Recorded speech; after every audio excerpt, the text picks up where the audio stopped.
All right. So today we need to talk about the pros and cons of two types of media, television and radio. And hopefully we'll get finished a little early because I actually need to go and prepare for the competition, which we are going to tomorrow in the Great White North, otherwise known as Eau Claire, Wisconsin, where apparently they already have some snow and inclement weather, so that'll be fun.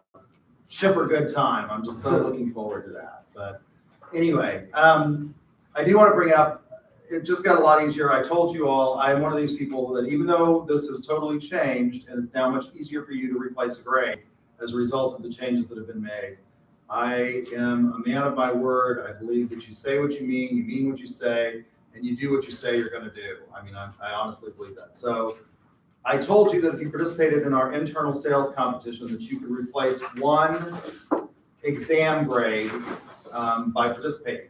Apparently, Professor Kaiser has already filled all of the role play slots for that competition. So all you have to do to participate now is you just have to put together a 3-minute elevator pitch on why a company should hire you as a new salesperson in their company.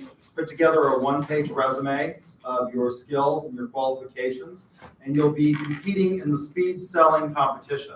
So all you have to do is compete in the speed sell competition to replace one grade. If you bring 30 copies of your resume, I will give you an additional 2 points for every vendor that you visit and give the sales pitch to. They'll give you a stamp after you talk with them and give them your sales pitch, and you can get 2 points for that. It's on November 16th, and you'll have to be there by 1 p.m. So that's the internal sales competition. So November 16th at 1. I will send out an email asking you if you're interested in participating in that so that I can get a list so that we can put together a schedule of times for the speed sell competition. Any questions about that? So you said 30 copies of the resume, and how many? 30 copies. 30 copies? 30 copies. 30 copies, and then how many do you want us to get to vendors to get on from? You can get up to an additional 2 points for each vendor that you visit. So you'll have to give them your resume, do your speed sell pitch, and get a stamp from the vendor. 2 points each vendor. 2 points for each vendor. Isn't that nice of me? If you don't do the speech and you just do the vendor, You don't want to participate in the competition? but like, don't I do the 30 resumes that are still? I think you have to participate. I think I'm going to make it. I mean, this is not very difficult to do. I mean, it was going to be much more difficult to begin with because you're going to have to do the whole presentation of Paycom and learn the product. So this is much easier to do. So I think I'm going to require that if you want the bonus opportunities that you have to do the speed sell competition. So that's where they're for the role play. I think we figured on 32. So, and Bob's already got that filled. How many people are in Salzburg, Indiana? We have about 100 majors and about 100 minors. So we have about 200 total. And then we have an additional about 150 majors in the marketing program and about 100 marketing minors. So, all right. So radio and television. TV has been, for most of us, it's what we think of as being marketing. When people hear marketing, a lot of people think television advertising because that's the most familiar thing that it's the first thing that comes to mind because you're just so inundated with it every single day. And for most of the last half a century, it's been dominated by the 3 major networks for most of the 20th century. That, of course, started to change in the 21st century. But for most of the last 50 years, it's been dominated by the 3 major networks. Cable and direct TV have, of course, increased the number of channels available and have allowed us to fragment the market and do much more segmentation of the marketing. And today, the average American household has over 100 channels. Now, it's still 100 channels of absolutely nothing to watch, right? I mean, I go through, I think I have 300 and something odd channels in cable, and it's all like reruns. It's the same thing over and over and over again. If I have to watch one more Law and Order, which seems to appear on 15 different networks, I think I'm going to pull my hair out. So the average household, though, has over 100 channels, and fragmentation of technology, for example, the DVR. Of course, this actually started with the first time shifting device, which allowed you to record programs. And the first one, does anybody know what that first one's called? If you can name the first real device. It actually was the subject of a lawsuit. DVRs? That was the VHS. Actually, there was one before the VHS. I'll give you 5 points for VHS. But there was a lawsuit against Sony because they said they were contributing to copyright infringement by producing this thing, which was called the VHS, which allowed people to tape programs. And the fear was of the networks at that time that what they would do is people would start recording their programs and then just, of course, going through the ads, and they would lose out on advertising revenue. The DVR has become a much more convenient way of doing that. But there was actually a device before Sony came out with the VHS. It was called the Betamax.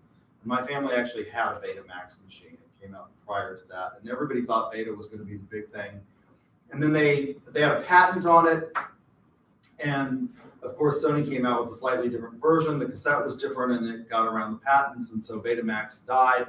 Sony took off. And there was this lawsuit by the television companies, the big producers of content, against Sony and their time-shifting device. So that was really the start of it, and that started in the late 1970s and early 80s. But of course now with DVRs, and almost everybody has some kind of DVR recorder on their device that allows them to time shift and fast forward through the ads and not be as bothered by them. Cutting the cord, pay services such as cable are on the wane, as people are now able to stream over their computers, and they just get internet and they can get Netflix, and so that's allowed for some disruption in the advertising market.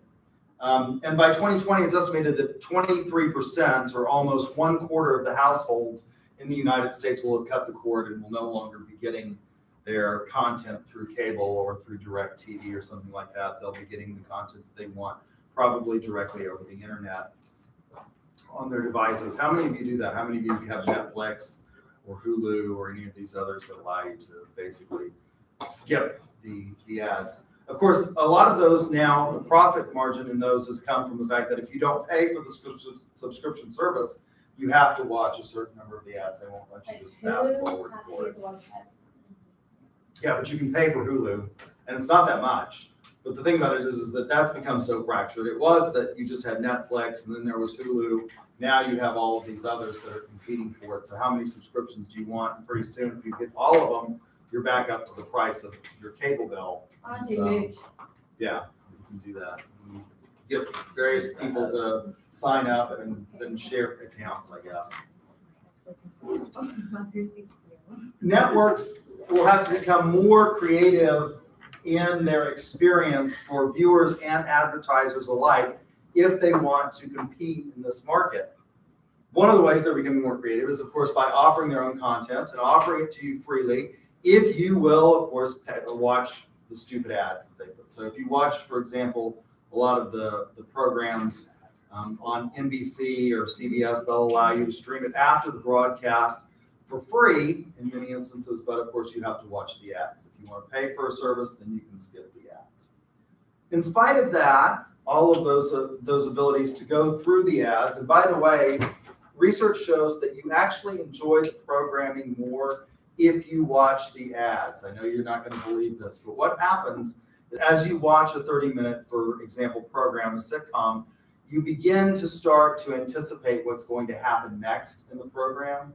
And so your enjoyment level, and we know this by watching fMRI technology and watching the parts of the brain as we show you programming that are firing, and the part of the brain that triggers pleasure begins to decrease as you watch the program, if you watch it straight through, because you can start to figure out what's going to happen next, and it doesn't engage your mind as much, and so you're not enjoying it as much. What happens with advertising is if you actually watch the ads, you do what?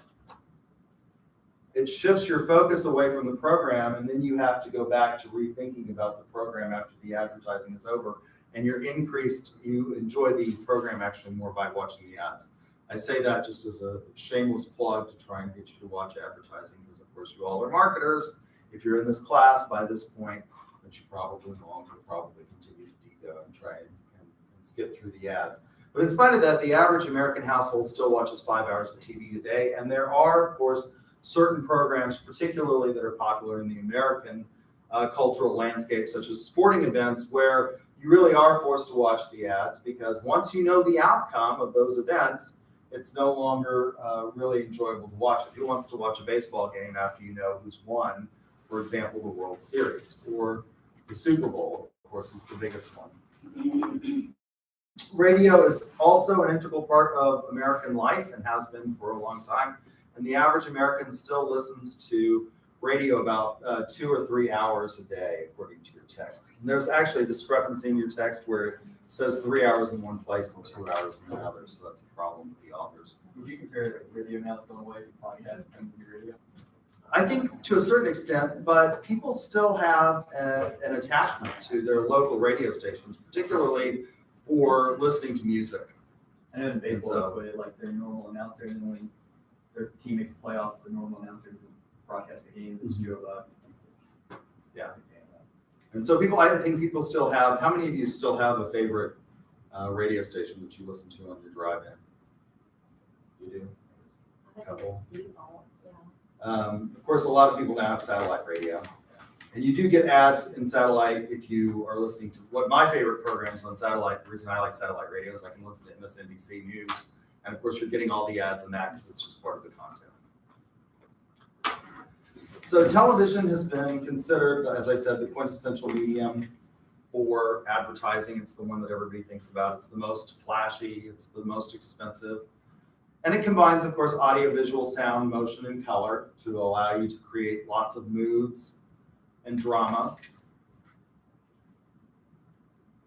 So it's the most creative appeal of any medium because it allows you to have this real experience and attachment to it. And we do become attached to the favorite ads. We watch ads and we like them. I, of course, play over and over again in a lot of my classes the Herding Cats ad because it's just one of my favorite.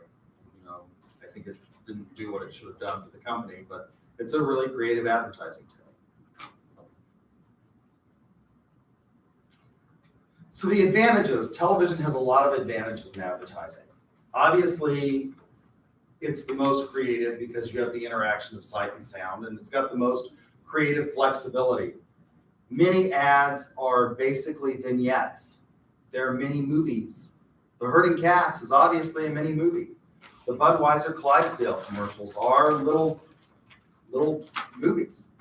If you went back to the early days of motion picture, how long was a silent movie? It was just a few minutes. People went to see them, and it wasn't very long because production costs were expensive. They had to have it on film that took up a lot of space, and so the silents were not all that long in terms of their actual runtime.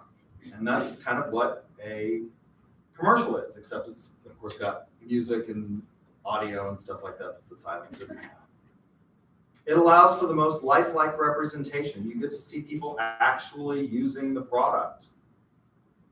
If you think about commercials for Tide, the Tide packs, that's one of the ones that they now have a comparison, with the other brand, and they tell you an entire bottle of the other brand doesn't have the cleaning power of one Tide pack, and they put a shirt in one washer and pour an entire bottle of the other brand in one Tide pack, and they're equally dirty, and they pull it out and show it. So you can have the most lifelike representation.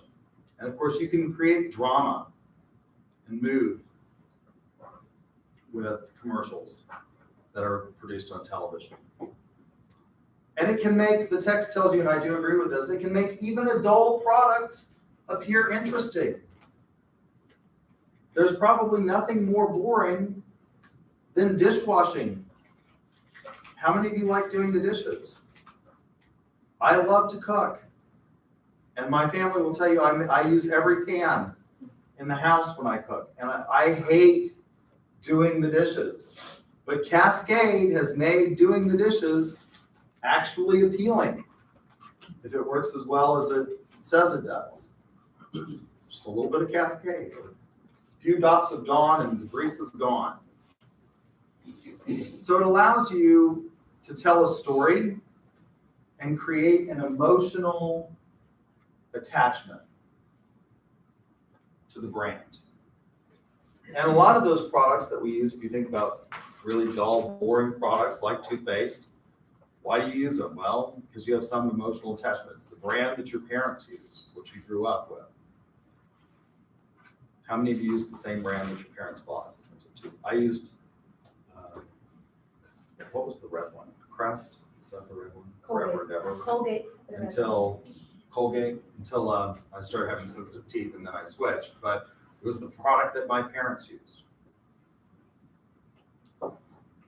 So coverage and cost effectiveness, even though television is enormously expensive, in terms of the reach that you can get with it, it is enormously cost effective. Almost everyone watches some television, even the most wonky academics among us. When I was getting my PhD, I watched very little television. I probably watched 30 minutes a day, and I watched the news. But I still watched some, even as completely absorbed as I was in getting the doctor's degree and writing a dissertation. I still watched some television. So almost everybody watches some television. So the broad coverage allows advertisers to reach, if you've got a national brand like Ford, like Tide, GM, Chevy, it allows you to reach nearly everyone cost efficient. Again, there's a difference though between efficient and effective advertising. For the year that your text has statistics in 2015, the cost per thousand was $24 for prime time and only $5.85 for daytime weekly advertising. So those daytime programs, which historically were called the soap operas because they advertised soaps, that's really cheap, isn't it? And of course, now the soap operas are going away and there's a lot more reality shows. Jerry Springer has taken over and Oprah and all of those. But it's still, you're reaching those daytime viewers, and it's really, really an effective or an efficient way of doing it. It has become indispensable to consumer packaged goods. So when they release a Disney movie, what do they also release with Disney movies? Merchandise. They release all kinds of merchandise, particularly what kinds of stuff in terms of consumer Toys. packaged goods. They have toys, Clothing. cereal. They usually will release a cereal along the license. Disney will license a frozen cereal, and of course those last as long as the thing is popular. Well, if you're going to get that out there, you're going to have television, because the lifespan of those products generally corresponds to as long as the movie is sort of popular. So television is the most effective way of doing that. It's also indispensable for telecommunication companies. Verizon, Sprint, T-Mobile all compete. Automobile companies and large retailers. Telecom companies spend about 2/3 of their media budgets, on their advertising budgets, on television. So Verizon, Sprint, T-Mobile spend about 2/3. And major retailers such as Walmart spend 60% on television. I don't think that's surprising.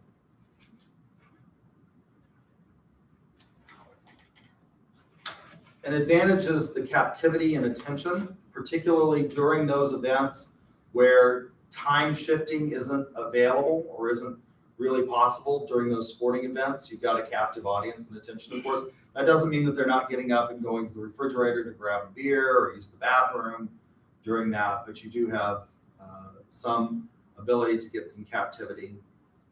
They are intrusive. Commercials, television commercials are intrusive. What happens with commercials to keep your captivity? Usually. Background noise, mass emission. Yeah, and they're also generally recorded at a higher volume. The television generally goes up with television commercials. Wasn't there a law to keep them like a certain? Yeah, below a certain decibel. Of course, they can be avoided through technology. However, most people will still watch some. Why?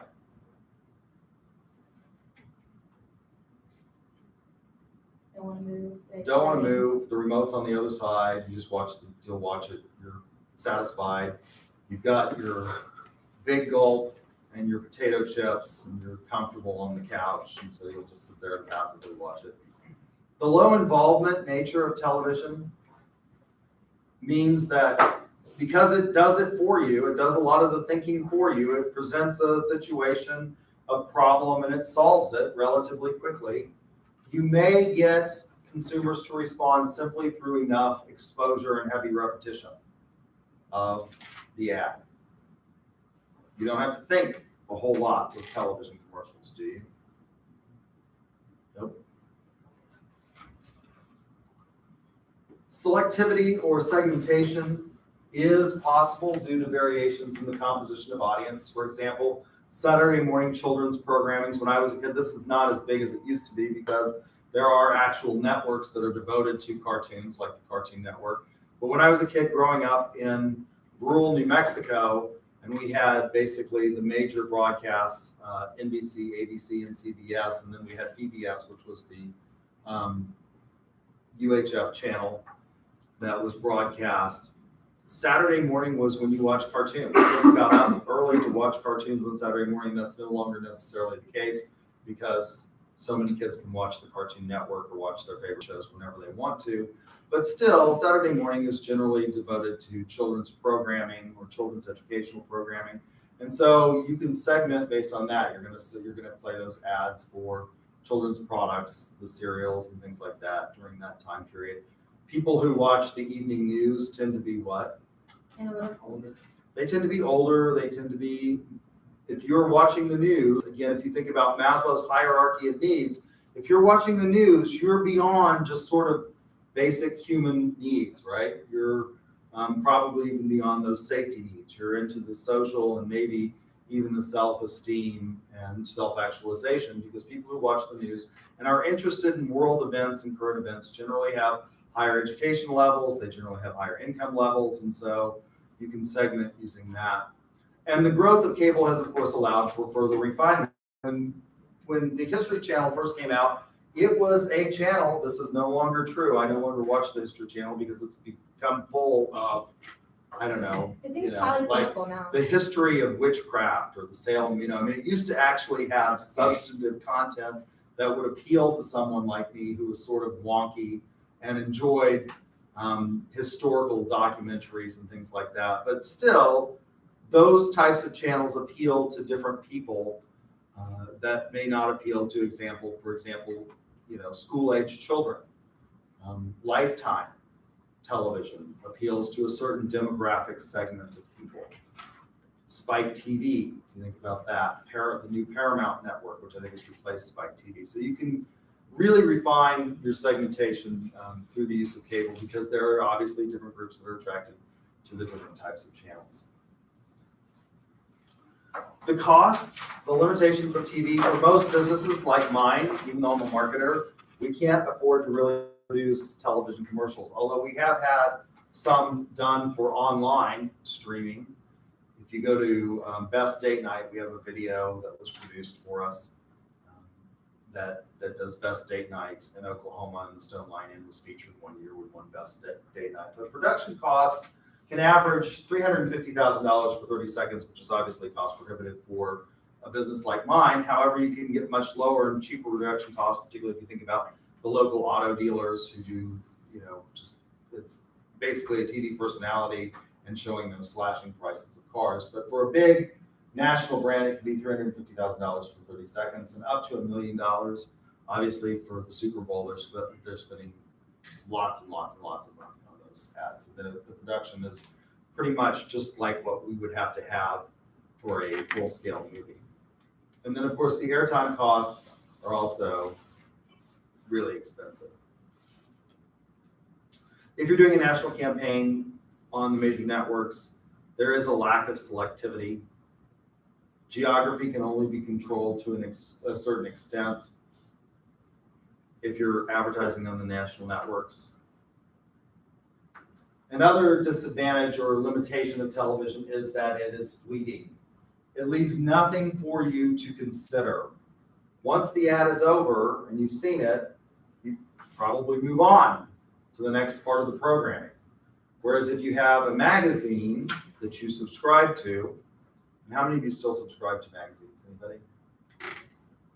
No one actually subscribes to a magazine.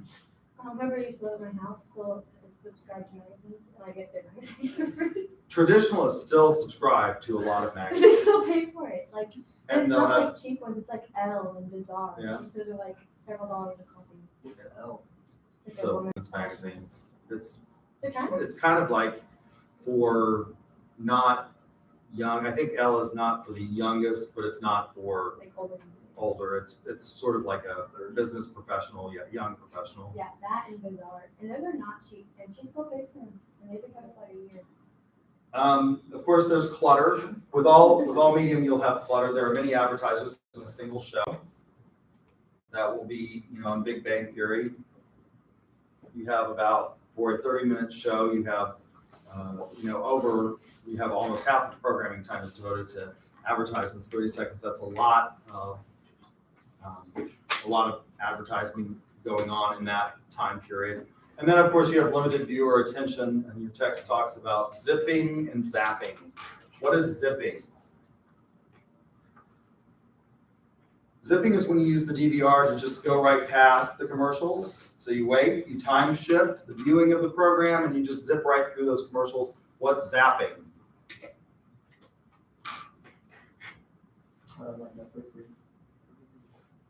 Zapping is where you change channels. So you start going to other channels, which is why the programmers and broadcasters do what generally? Try and time at the same time. Yeah, they have their commercials pretty much so that they eliminate or minimize the zapping. But you do that with radios too, like 415 and those are always every station. Buying time on TV, so network versus spots. So the networks like NBC, ABC, CBS have affiliate stations. Those are locally owned in many instances here in Oklahoma. They agree to set aside a portion of their programming time to carry content from the networks. And the advantage of a network is that the buyers, of course, pay the network and it provides content to the locals, and then they split their revenues with those local stations. If you're a local company like John Vance Motors, Mathis Brothers doesn't advertise in New York. They do advertise in Oklahoma City. Where else do they advertise? Where else is Mathis Brothers located? California. They do have a store in Tulsa as well. They're also located in California. So they'll spot buy from local stations that are geographic specific. They fly in specifically to film their commercials here in Oklahoma City. Yeah, they used to own a ranch right across from some land that I own, actually out on out on Portland, and then they sold it. And I think the oldest Mathis Brothers, we're actually in the fourth generation.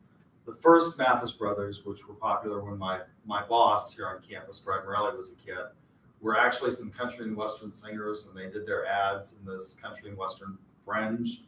And they had a little jingle that went, "We've got them fire blazing prices at Mathis Brothers Furniture." They'd stand there and sing, show couches and work loungers and things like that.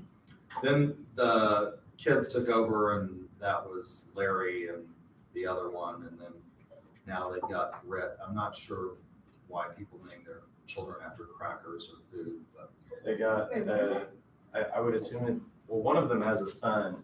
I work at a trampoline park and the son comes in and he might be one of the least intelligent children I've ever met in my life.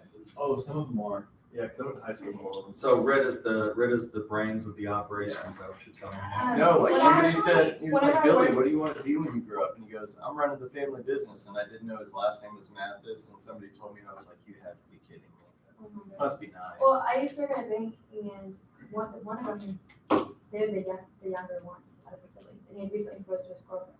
And I saw her ring, and it was like this, like it was way off her finger. We were like, "Oh my gosh!" And she's like, "It's honestly embarrassing." Like she's like, "I didn't want anything like big or flashy." She's like, "I feel like I'm a target now." And I was like, "I don't know." Well, Brent Mathis actually proposed to Olivia Munn. Like they dated for years. Yeah, Olivia Munn. They dated because her dad is my eye doctor. So, yeah, but she said no because she wanted to make her own money. Good choice. Okay, well, we've gone way far afield in our discussion of the Now whole it's local spot and their gossip. spot buying television. So we're gonna go back. Syndication, shows that are distributed station by station, market by market basis, and you can buy through syndication. So what are station by station? A lot of shows will go into, and one of the reasons that, for example, Big Bang, what are they paying Jim Parsons per episode of Big Bang? Anybody know?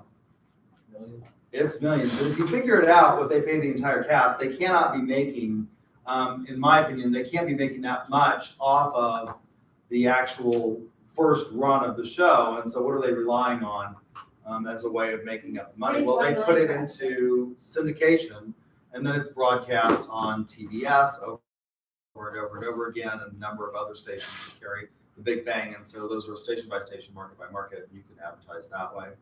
What is this? So is that what they do with like Law and Order? Yeah, Law and Order is broadcast on a number in syndication.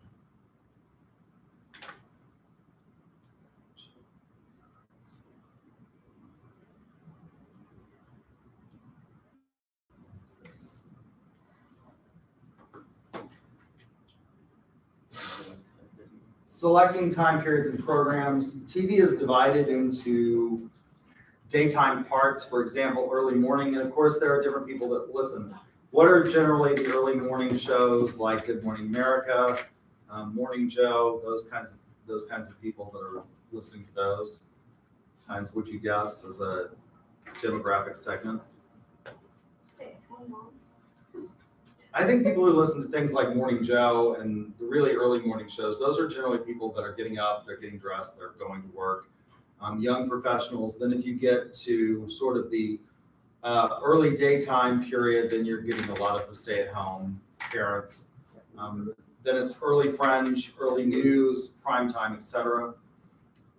Cable and alternative delivery systems, of course, are allowing you to have more selectivity and segmentation in your buying of advertising on TV. Radio. Radio is viewed, particularly by your generation, as being, your text says, and I don't know what you all call it in the most recent, street talk, but radio is viewed as, the text says, old school, because it is. It's an old technology. How long has radio been around? It's been around for a long time. Yeah, people used to actually listen. They had radio programs, just like they had sort of television programming that had stories. They used to have radio programming hours where they had, the actors and actresses would actually read from a script. And it has evolved from those glory days of radio before television became really big. And when my mother was growing up, there were still a lot of radio shows that were on, because television actually didn't go on for the entire day. When my mother was, when they got their first television would come on for an hour in the morning, and they would do some news and some entertainment. It would then go off until about midday, when they would have some soap operas, and then it would go on, it would continue on through the news hour. And it went off, I can remember this as a child, when the major networks actually signed off at midnight every night, when they actually played the Star Spangled Banner and had the flag waving, and then they would just go to white noise at the end of the day. So- We don't play white noise for wrestling. They just go off. Oh. Yeah, you just have white screen, it would just like buzz, which would show up. You don't even remember that. So it has evolved primarily into a local advertising medium. Usually local businesses use it, ones that can't afford television. It is pervasive, it is everywhere. Almost everybody listens to some radio. The text says that 77% of people over the age of 12 listen to some radio, and the average American listens to over 2 hours of radio a day.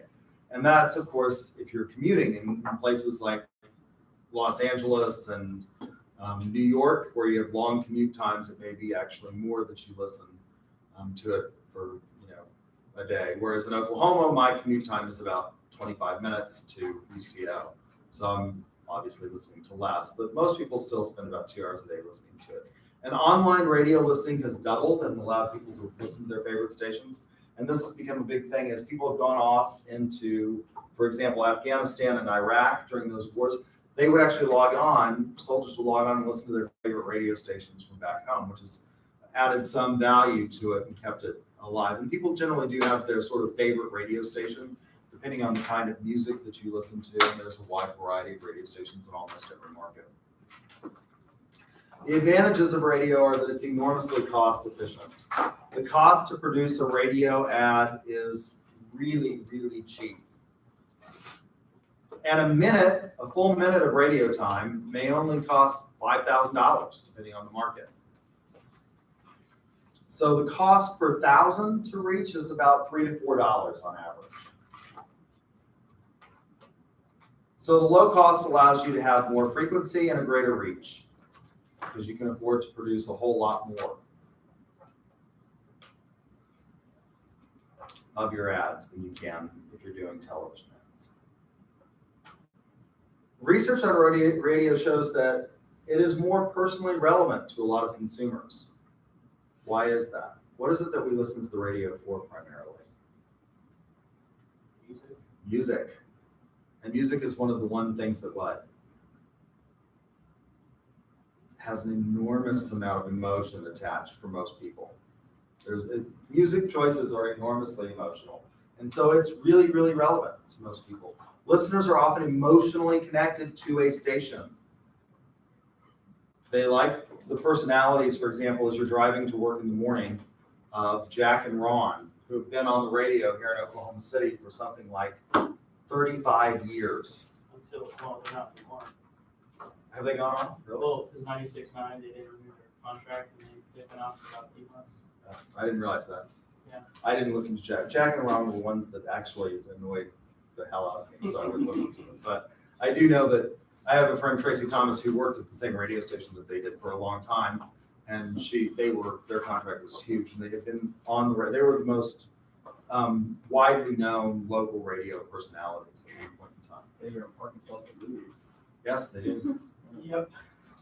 So radio's equation is that music plus information plus emotions really creates a big connection from listeners to stations. It allows for a high degree of selectivity based on geography and programming formats. So what kinds of things are advertised on 96.1 KXY or 101.9 The Twister? What are those stations, respectively? Those are country stations in the Oklahoma City market. What kinds of products do they advertise a lot on those? Cars, trucks, particularly. John Vance advertises on those, They do. and his slogan is "Where it's real comfortable to buy a truck."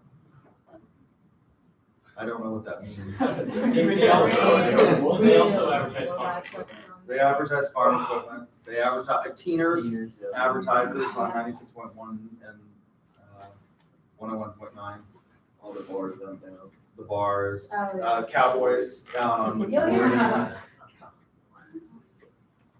Flexibility is one of the big advantages. Unlike television, where you produce this ad, and once you produced it, you've got a lot of money. Even if you think about the car commercials, where I said it's not that much to produce a car commercial because it involves maybe one camera guy and a sound person and a personality to come out. Once you produce it, there's still the guys that go around, and you will find these people. It's amazing to me. I'll never forget the first time I went to New Orleans with my mother, and we stayed at a hotel. And do any of you remember that? I think his name was Tom Newsom. He was this huge, big, gray-headed guy that did a lot of the car commercials here in Oklahoma City, and I can't remember which dealership he was with, but all of a sudden I saw him advertising for a dealership. There were these guys that would travel around and be personalities in various markets for various car dealers, and that's how they made their money. I think Chad Stevens actually does some different markets, although he's primarily located in the Oklahoma City market.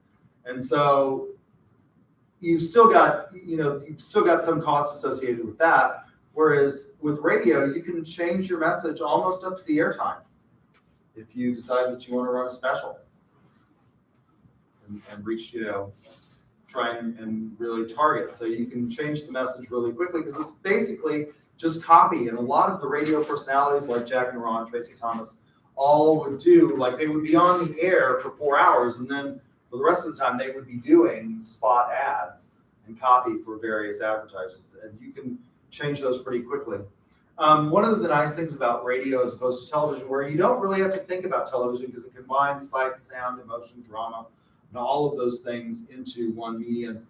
With radio, you actually do encourage the listener to use their imagination because they don't have a picture that's moving to go along with it. Yeah.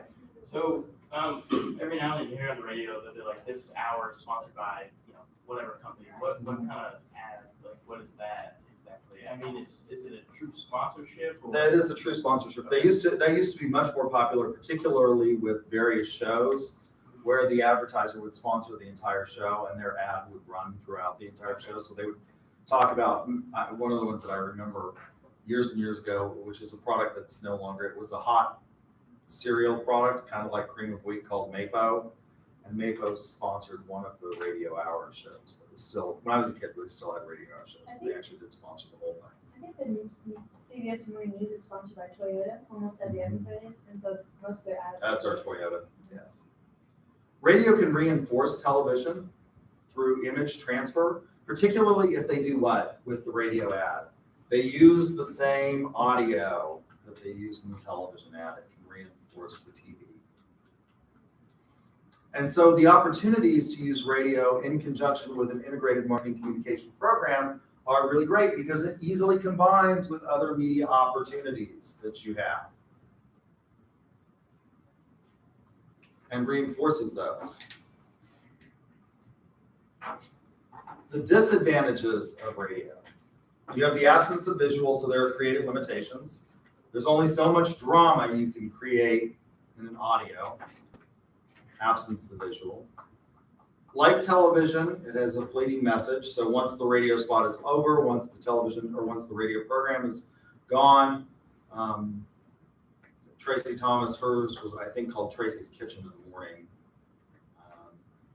It's gone. You have a high level of audience fragmentation. It can be difficult to buy. There are 11,300 stations across the United States today.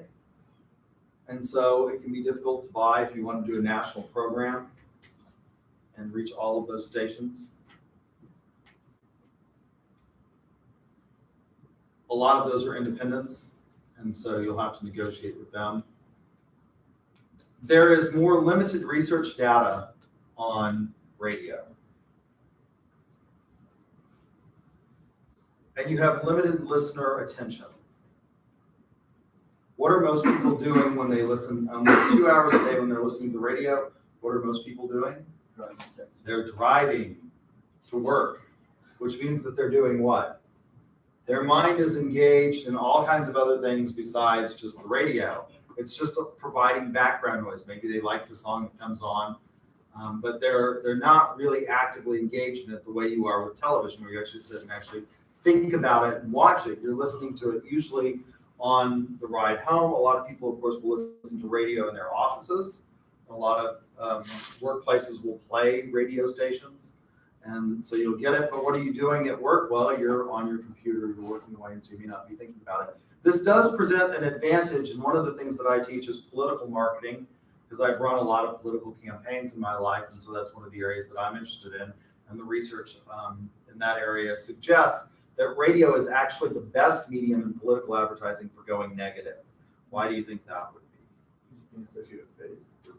Yeah, and people don't have the cognitive dissonance. What happens when you hear, with television, you're watching it and you're engaged in it, and when you hear a message that doesn't agree with your political perspective, first of all, what do most people do? If you watch MSNBC, you are probably overwhelmingly what? Liberal. If you watch Fox, Fair and Balanced, you're probably overwhelmingly conservative. There are some of us who I think you should know your enemies, so I watch Fox News, even though it just makes me madder than hell to listen to the idiocy that they spew forth. But I do listen to it. But most people don't. Most people watch and listen to things that fit their frame of reference. And if you hear something that doesn't fit your frame of reference, when Republicans advertise on MSNBC, one of the things that can happen, particularly if they go negative against their opponent, or if Democrats advertise on Fox, and they do, they'll advertise on Fox in an attempt to reach those swing voters that may cross over. What happens to those Republicans who are dyed-in-the-wool Republicans when they hear a Democrat message? Well, they tend to reject it. They have cognitive dissonance. On a radio ad, you don't necessarily have that. And studies show that it can permeate and actually change attitudes slightly about candidates if you use negative advertising. It's the best medium to go negative because people are more passive, and it's not just, they're not going to instantly negatively react to your advertising message, particularly if it's negative. Competition from digital, especially satellite radio, is increasing and is challenging traditional radio stations. And of course, there's a lot of clutter. In a programming hour, you have a lot of different ads that will take, maybe clutter up the space and take away from your ability to reach your listeners and what you want them to remember. So buying time for radio, there are 7 major national networks that you can use if you're a major, if you're Ford or GM to purchase radio time. Spot radio is purchasing airtime at local stations, usually done by local businesses, Mathis Brothers, John Vance Motors, Bob Howard. Local radio, the heaviest users of the airtime advertising are obviously local businesses. And radio time classifications are generally the morning drive, midday, afternoon, and then drive time, nighttime, and all night.